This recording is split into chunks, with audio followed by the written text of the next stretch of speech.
Hello, everyone, and thank you so much for joining us. I'm Yvonne Gamble, co founder of Women Leading Change Now. We're a political advocacy organization, and we are bringing to you the parallel event for the UN CSW 65. This is the Commission on the Status of Women. And what we are having on our panel, goal number 8, that's our goal, and that is the financial goal for the sustainable goals, all 169 of them, and that is the number 17 of the newest goals that we have. And these goals are centered around environment, women's issues, women's equality, women in the workplace, women in business, women in the world in general, and of course under financial goals. And so we're here talking about alignment of your financial goals. I have today for you a special treat. I have a woman, she is a global collaborator, Jacqueline Zaccoli. I'm going to bring her to you and we're going to find out just what she does and how that can help you as a woman in the world, a woman in business, in your home, and in your community. So why don't I bring her on and let her tell us a little bit about who she is and what she does. Jacqueline, I am so proud. I am so proud of you for the work that you do. And I am so thankful that you accepted to come on and be a part of this great convening here for the CSW 65. Thank you so much, Yvonne. It's such a pleasure to work with you. It's just like this little oasis. The two of us just kind of feed on each other because there is so much to do. And I am so excited to be a part of this entire event. And actually, the definition of who I am essentially is my mantra. My age justifies my wisdom.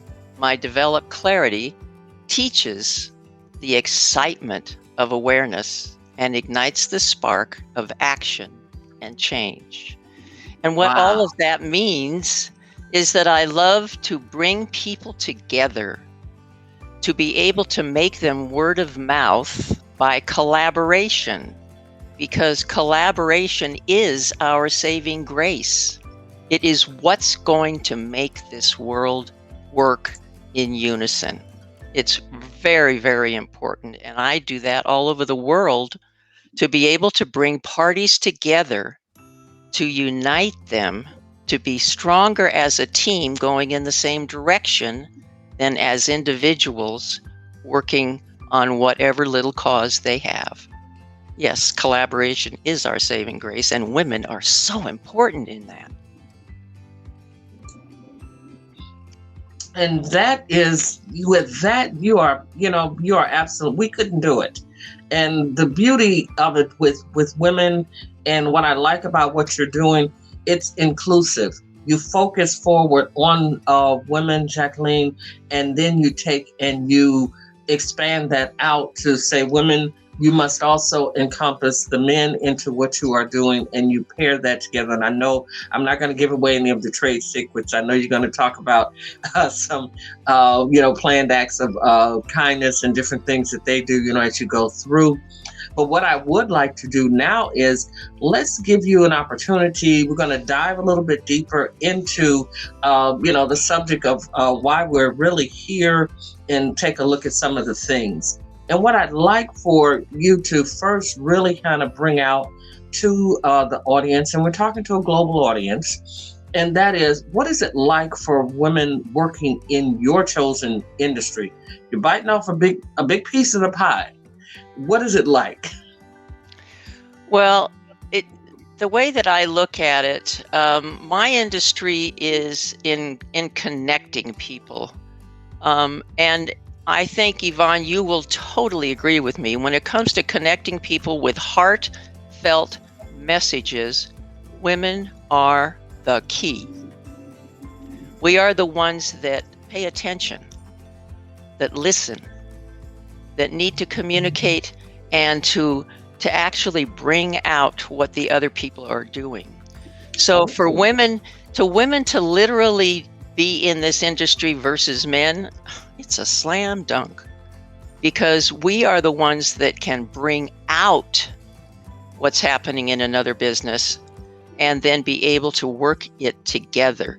Whereas men tend to, well, this is the way it is. You like it, you don't like, next.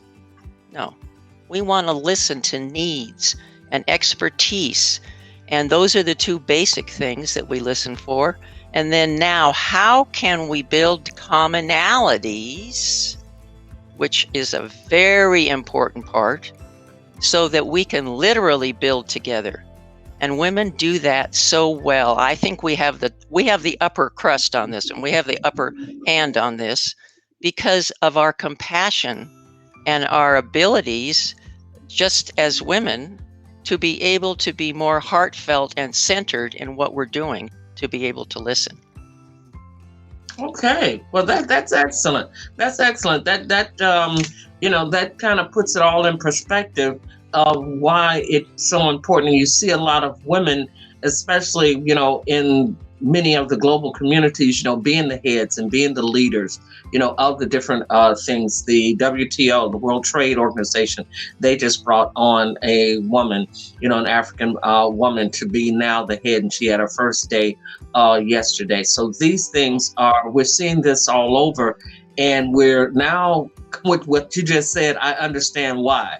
Because we listen, and then we take out the best of each of you and put each person in a rightful place to get the job done. Okay, that makes sense. I like that. I like that, because we want to, at the end of the day, we want it done. So let's go a little bit deeper. I know we're digging deep into your medicine bag that you have, and now this is always an issue, out in any industry, and that is access to this. Especially in a field like this. You're talking about a global field, so you're not talking about just simply, dealing with people who you maybe have a comfort level with. Be there's, someone, in your community or your state or your city. You're talking about, you step outside and you step out into the global world. And so how do you find that? I mean, how are you met, at those doors that you're actually going into? I think that there are 3 stumbling blocks that are happening with women that we can totally build on as stronger suits. And the stumbling blocks appear to be the internet, the first. Not only is it a blessing, but it can be a hindrance if it's not working. It is the first and most important communication part that we need to have. And as long as we have that, it explodes what we're doing, because that is one of our avenues of communication. The second is our way to the pain, the burden, the challenge is to be able to talk to people and build relationships, and to build those relationships on commonalities. It's looking at everything that's happening and the commonalities that we have. That is, a lot of times that's not even accessed as what is happening. We're not listening as well. And the third is dwelling on the past. That is going to be one of the biggest things that we have a problem with, is because, well, in the past is gone. Mm-hmm. And we want to forget 2020, by the way, in hindsight. And we want to be able to build new. And that difficulty is something I think that is the strongest and probably the most important thing, is to build systems around the understanding of what can happen, not what has happened. Women are able to do that if they take that stumbling block and say, look, I know the past is gone. Let's go to solution. Quit wallowing in it. Let me feel good about me, good about where I am, good about my experiences, and now have the freedom to actually go forward in creativity. Creativity is what's going to be the most important for women, is to let go of the past. Accept that you're here for a reason, or you wouldn't be here. God doesn't make junk. And the essential is that now, be open to future creativity. be able to, as I will say always, be defined by your gifts, not your disabilities. And that's the most important. Well, that's good. That's very powerful. That's very powerful. Let go of the past, be defined by your gifts, and move forward into the future and create the future that you want it to be. I love it. I love it. Very good. Very well spoken. And what I know, this particular topic that's coming up, this is kind of like one of those, those all-inclusive topic. Last year, hit everyone. It took us by surprise. Well, I can tell you this: in the coming years that are coming up, we won't be surprised anymore. We won't be surprised again. And what it has done, it is taught us to get ready for whatever eventuality might come. And that's like that, preparing for that rainy day, carrying that folded up rain scarf in your purse, those things like that. So with this particular industry, were you, stumbled by it? Do you think that this was a setback to what you do? Or did the pandemic actually push you forward or propel this industry forward with how it actually showed up in the world and how we are handling it? Really, give us a good in-depth sense of this. The pandemic was probably the most positive of any impact we could ever have had in last year. It has totally changed absolutely everything in the world of global collaboration. Now I can talk to literally anyone in the world. Literally anyone in the world. And it's exactly what I do. I talk to at least 15 to 20 countries of youth that are able to get their cause out there because I can mentor them, because I can give them resources. They could not talk to me before. And because of the pandemic and the way we spent our lives ordering whatever and this and that online, but now it is our communication, it is our survival, it is our way into the whatever. And now we can use that, which has been absolutely transformed in months, to be totally larger than anything that we have been able to use before. It's now to learn the tools of what you have.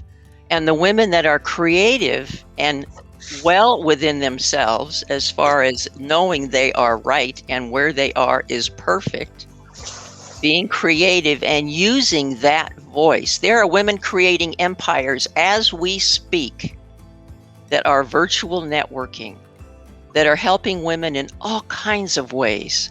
And that is what I'm all about, is the collaboration globally to be able to do that. And there's a group called Planned Acts of Kindness.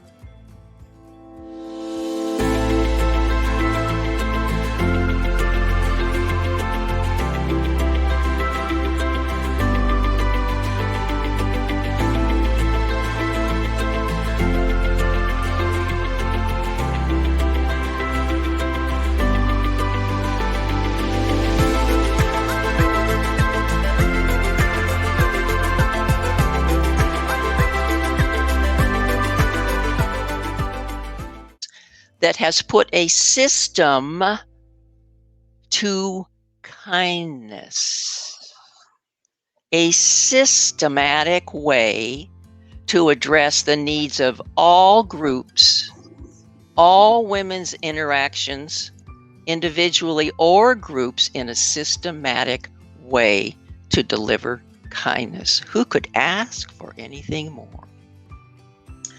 I can. And I'm going to say, okay, now you put it out there, and it's there front and center.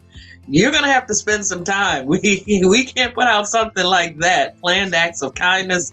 That's huge. You're going to have to give us a whole lot more Jackie, before you go, uh, what is this? I'm pretty sure that all the women listening to this, women around the world, they want to know, what is this? Especially now, because so many people, just something as simple as what I did with my neighbors, and that was, we checked on one another, on a regular basis. Well, we had to do the social distancing, but we were knocking on the doors, how are you doing? Do you need something? And found out some people couldn't, get in and out, and we didn't know, all the information about each one, but we learned.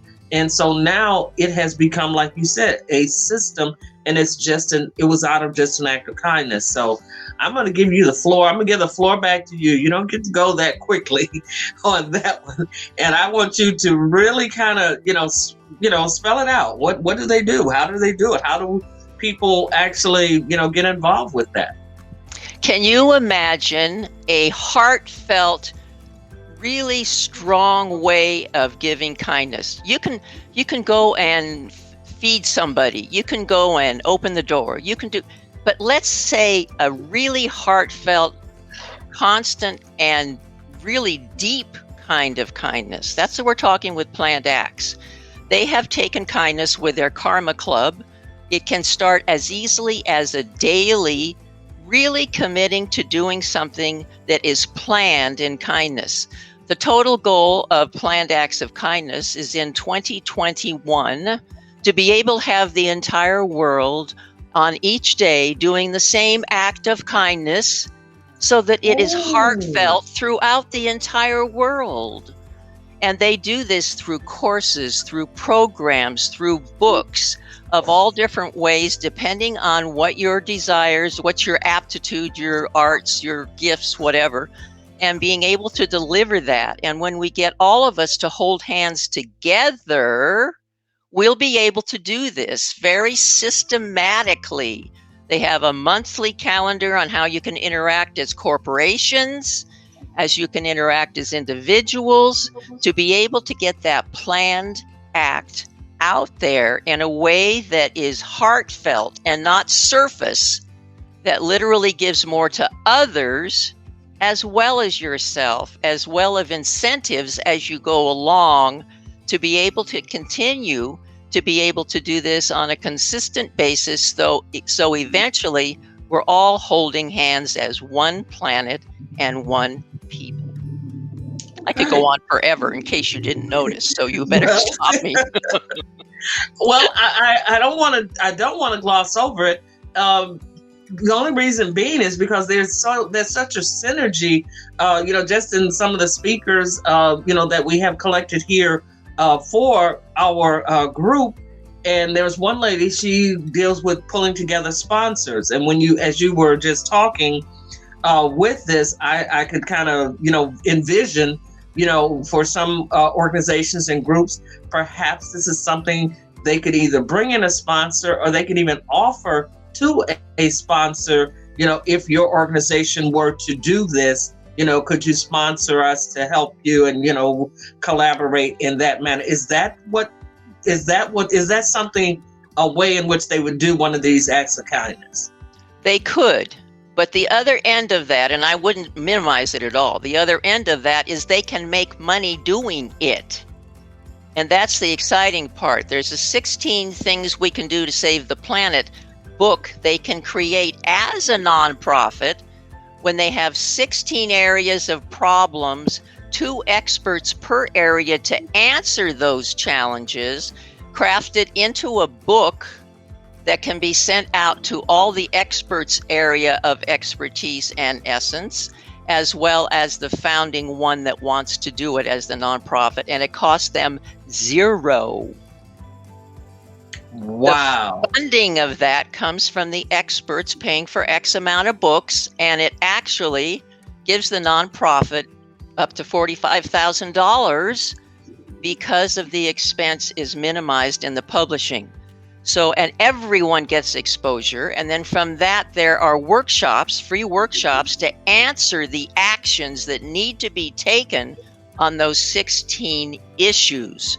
Talk about UN SDGs. We have it cold.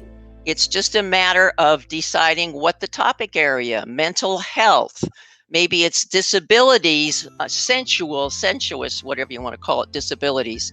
Maybe whatever the topic, the nonprofits, they Right. can now be making money doing that and showing the world what the answers are by the experts. That's wonderful. That's wonderful. Now we basically get to the reason of why we communicate.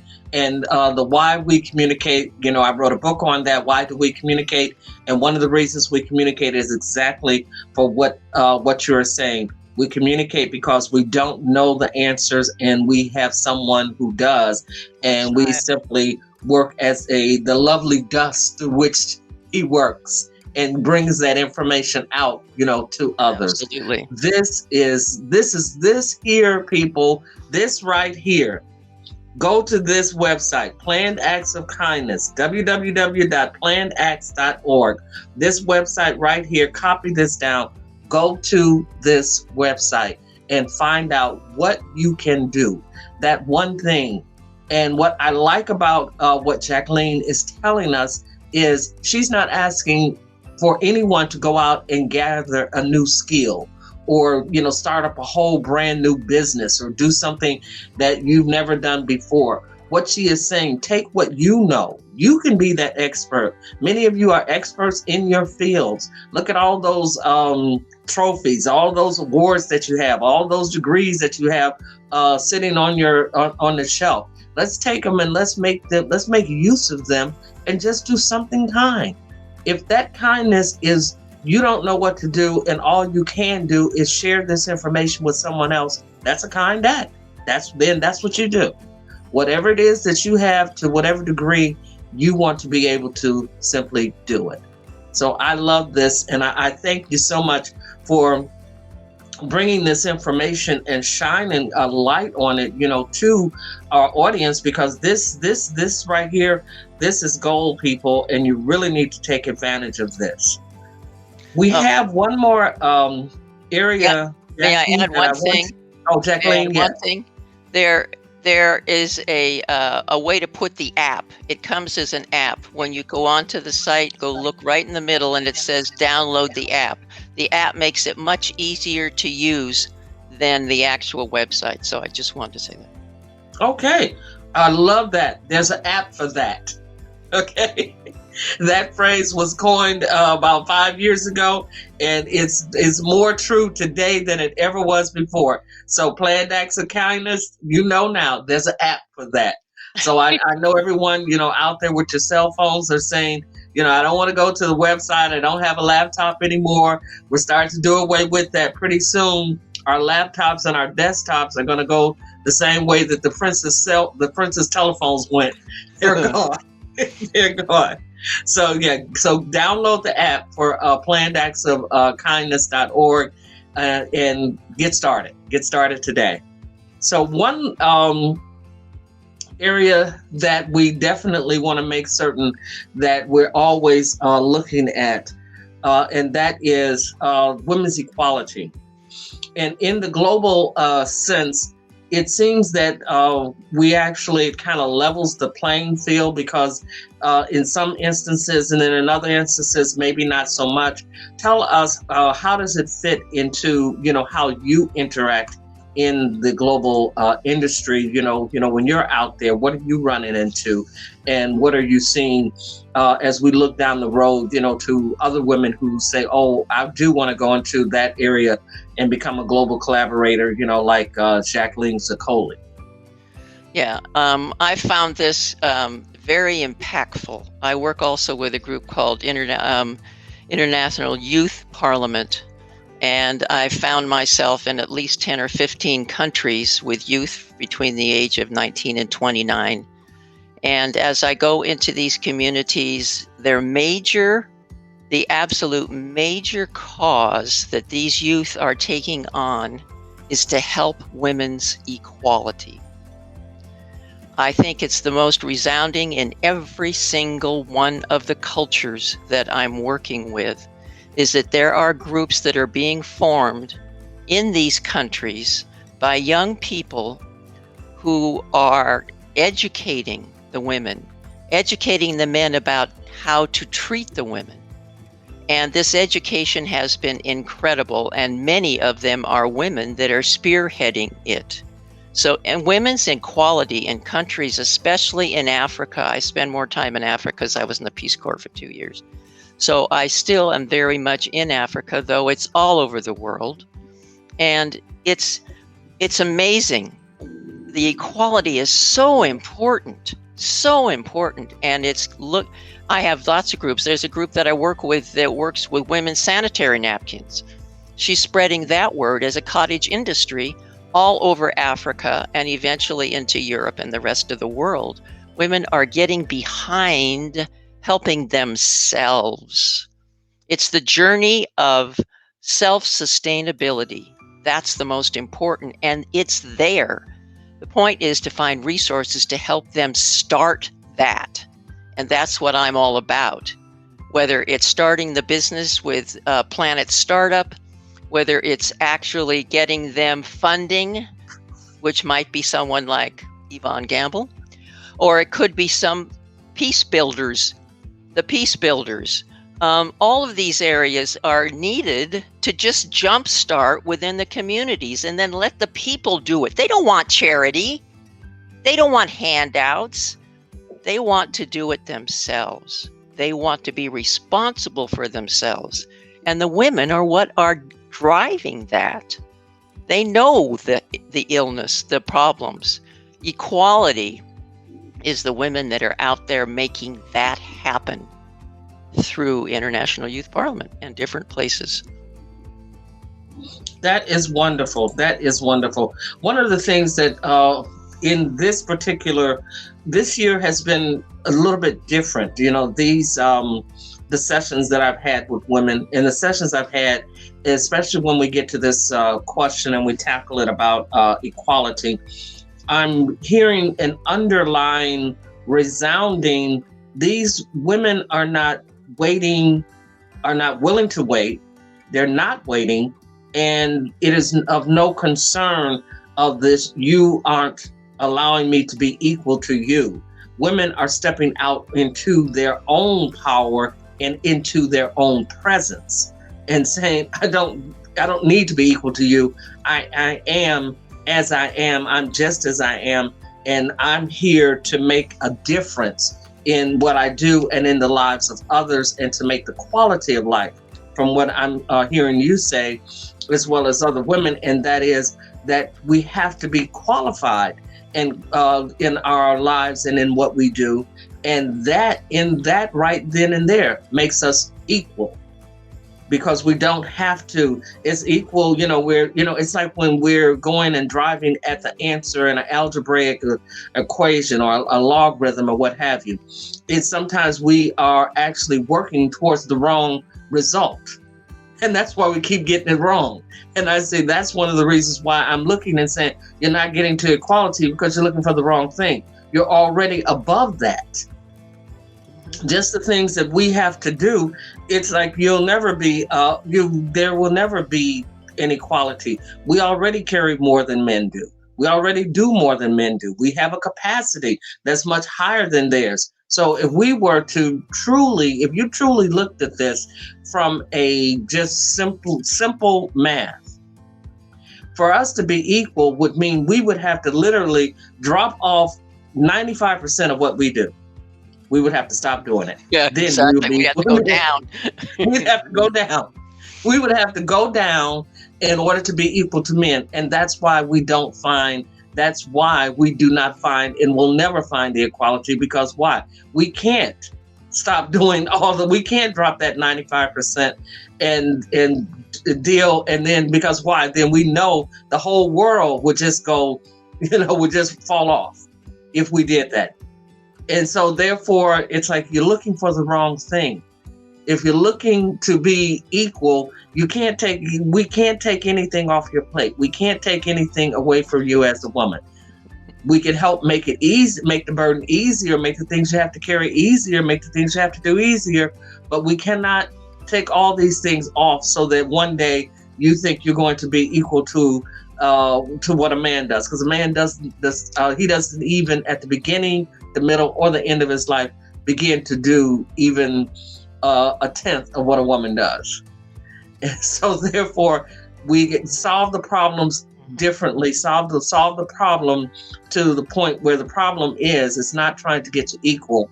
The problem is that you are not equal. You are already above that, just simply in the things that you do and what you have to do in the world. Yeah, and to keep remembering one other thing too, I think is important, is that it's who you are right now. Plus, you don't have to make it perfect. Right. Just go do it. Just go do it. You know, we are perfectionists. Well, it's not. So who cares? Just go do it. You're wasting time. Time is a leveler. So you have the skills. That's why you're here now. That's why you went through all the crud you did in your background, is to develop you for who you are right now. Without, well, one day when no, not one day.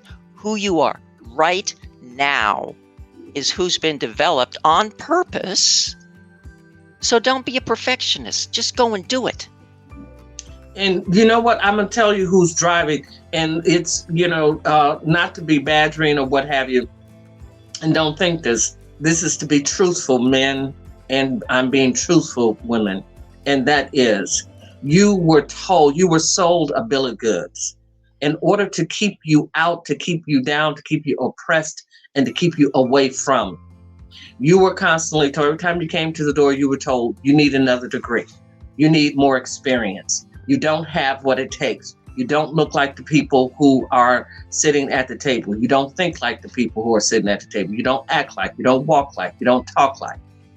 These are the things that you were told. And so therefore, what did you do?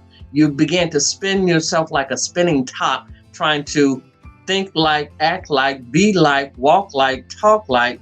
And that took you away from your own element. What Jacqueline is telling you, that took you away from who you are. Be who you are and go and do it. And more times than not, you're already doing it. You are already doing it. And you are doing it 10 times better.